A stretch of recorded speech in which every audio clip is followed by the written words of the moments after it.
Welcome to round number 3 of Harsh House Reading Week Open. I'm playing International Master Mark Plotkin in round number 3. Did some prep, let's see how it goes, and I'll see you after the game. Guys, let's quickly do a recap of my round number 3 game against International Master Mark Plotkin. To tell you a little bit of prehistory, I played against him 2 games in classical chess time control. Those were not FIDE rated, only Canadian rated, and 1 game ended in a draw, and I was completely winning, and 1 game, unfortunately, lost, had a chance to draw, I think, but it was a very complicated Rukan game. So I'm playing with white piece against him. I know he plays, let's say, e4 g6, and then like this stuff. And I kind of knew it, yeah, I mean, he would prepare, and he actually told me after the game that he planned to go e5 on the first move. Of course, I wouldn't expect it from him. So I decided, why not play d4 on the first move? So instead of me guessing what he will try to play, I kind of made him think on the first move, because he usually plays g6, but in the game he decided not to go for it, because he assumed that I prepared for it, and I just played d4 just because I wanted to. I looked at some lines that he played, and I'm like, okay, and I kind of knew that probably he won't play g6, but because I usually play e4, and why all of a sudden he would start playing d4? Like, he must have prepared for g6. So I was like, okay. I prepped for other lines as well: c4, c6, knight f3, knight f6, gb, and we're transposing to main Catalan lines: knight bd7, knight bd2, b6, e4. I've been playing this position with black pieces myself, and I usually take on c4 and play bishop b7. And now there are multiple approaches, but the idea for black is to play c5, and the positions are very interesting, but most of the time they're just equal. So as opposed to playing that, Mark goes for bishop b7, and I was a bit surprised because that's the first time I see that move, and I'm like, okay, what am I supposed to do? I first wanted to play something like rook e1 to kind of transpose to potentially same position, but I'm like, okay, he allows me to play 5. Like, that's the first move I gotta consider. Like, I gotta attack the knight. What happens?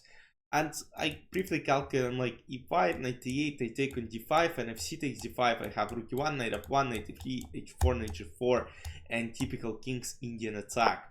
So I go e5, knight e8, c takes d5. Apparently I played it fine. I checked the files, I played quite well. So if e takes d5, I play rook e1, and the idea is knight f1, knight f3, knight f5, and I'm in a very good spot. So he plays c takes d5, I play rook e1, rook c8, and now queen d3. The best is queen d1, and after queen c7, knight b1. That is mind-blowing, but I guess I'll leave it for future games. This position might never happen again in my games, just because bishop b7 is such a rare move, I guess, and because of e5, and you know, I get a huge advantage. Not a huge, but a very comfortable play. So he goes a5, I go knight f1, knight c7, I go h4. I'm trying to kind of scare him on the king side. So queen d1, b5, h5, b4, and now we get to the point where move h6 would be the best for both sides for the next 10 moves. Can you imagine, like, h6? I didn't play it. He has to play h6. I didn't play it. He has to play h6. I didn't play it. He has to play again, and so on and so forth. So knight h2. Check the line. h6 is best for black. h6 is best for white. h6 is best for black. h6 is best for white, and then the final I play bishop f1. So the idea behind h6 is if g6 is played, as you might see, I mean, dark squares are extremely big. I couldn't really understand what would be my next plan, but here basically, just because this knight becomes kind of movable, knight b6, I play knight g4. The idea is to get my knight to f6, knight b5.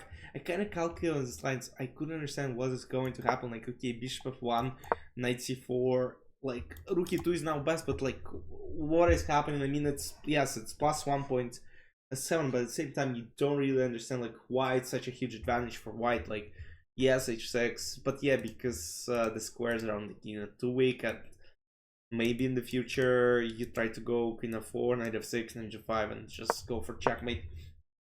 But okay, so bishop f1, trying to trade bishops off the board, takes a3. And after takes, once again h6 could have been best. I decided to play queen d3. My idea is that this queen cannot move. Bishop g5 potentially is the plan. Again, h6, g6, rook b1 would have been best, but I kind of looked at it, and again, tough to say why. Let's say rook b8 is, but yeah, basically here just black and no moves. Let's say knight a6, which kind of happened in the game. There is rook b7, and then rook c7, which kind of happened in the game, and then bishop f4, and apparently I'm in a good spot, king b3, and there is no real play for black pieces. And yeah, I mean, unfortunately I played queen d3, knight c4, still very good. h6 would have been played, knight a6, now I go rook b7. The idea being, if let's say rook b8, I was ready to sacrifice, and now if queen e7, I would have played knight g5, and my position is completely winning.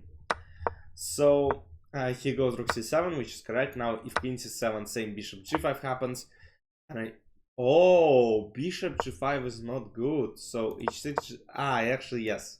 So I wanted actually to go this way, because yeah, h6 now would have been a lot stronger.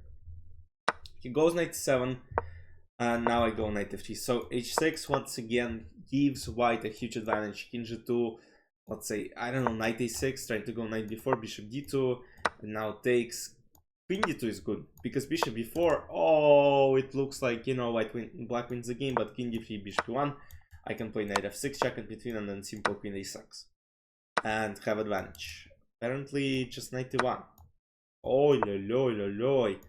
And then queen a3, I assume, yes. And the position is basically collapsing. Just because yeah, I mean, there's nothing to play with. Knight g5, knight f7, checkmate ideas. It's extremely tough. Like queen a8, you're trying to trade queens, king d6. Good luck. And rook d8, I believe there is knight g5. Look at this. Oh god, checkmate. That would have been cool, and if, let's say, rook goes back, I mean, queen d7 and knight f7 is just unstoppable. Let's say queen e7, I can play queen c6 and knight f7 this, and checkmate. But okay, I go knight f3, I'm trying to trade knights. He goes queen a8. Now the idea being is that knight c4 takes, and I could play queen c4 this, but basically queen h1 is good enough, and queen h5 check. And it's better for black. So I go knight g4 back. My idea is that if king d8, I probably go for a draw, or I'm trying to push h6 at some point. But he goes queen e6. The idea here is, let's say bishop g5, there is knight d2, and black wins suddenly, because if I go king d2 protecting the queen, just takes knight f3, and I'm completely collapsed. So king g2, knight b2, and now I go queen c3, not the most accurate, knight b5, king d2, knight c4, king f4, and now he goes f5. And guess what happens? In just 2 moves, I get a losing position despite me having an advantage here. So e takes f6, bishop f6, and I spent a lot of time calculating. I was getting low on time. So I looked at this and I'm like, I calculate king g4, I'm not gonna lie, I calculate king g4, h6, bishop f4, and I couldn't even understand, like, is it any better? I looked at this and I'm like, what is going on? Knight d5, this, apparently I have knight d7, and suddenly the position is becoming tough for black. But yeah, just, you know, you're getting a long time, like play knight f6 and get some squares for the king. But I played h6, and the only move I looked at is bishop g4, which is a mistake, because after king g5 I'm completely winning. I'm like, okay, h6 gotta be good, but the following move just kind of shocked me. Bishop e7, very calm move, and unfortunately I'm basically losing a queen. I mean, I can play knight f6, yes, and then this, king g4, g6, but like, I'm not playing this position, I'm not playing down a piece, so it's very unfortunate to lose a game like this. Like, I couldn't win in the previous round, where I had like +4 advantage. In this game I was not worse throughout the whole game I was better. And like, one move, unfortunately, like for 33 moves you can play, I mean, you have advantage, and then like one move, skittish, like knight f6. And we also discussed after the game that basically there was also queen h4, but I didn't want to play it. I would have played this, but queen h4 sets up a beautiful trap. Like, you want to play g4, g5, you want to play bishop g5, and now h6 basically loses. because now bishop h6, like kind of puzzle rush tactic. Now if rook h6, there is king d8, king f7, king knight g5 check mate, and if king h7, knight g5 checkmate as well. So, and let's say if rook f3, it looks like, okay, what is happening? I mean, you can just take, she takes h5, and then, I don't know, queen f6 looked good, but probably just king g2, and the king just wide open, like knight c3, I don't know, queen f6 looks. Queen g4, queen g6, rook e6, like this is just total collapse. But yeah, as far as accuracy goes, I mean, I can show you what happened. 74.9 and 77.74 and 77, 1950, 250. So basically, computer says we played like trash, a lot of mistakes. I mean, it happens. But because, yeah, h6, h6, h6, h6 stuff was just like, if we played h6, both of us at some point, then, you know, but from human standpoint, it's just a bit tough. But yeah, tough loss.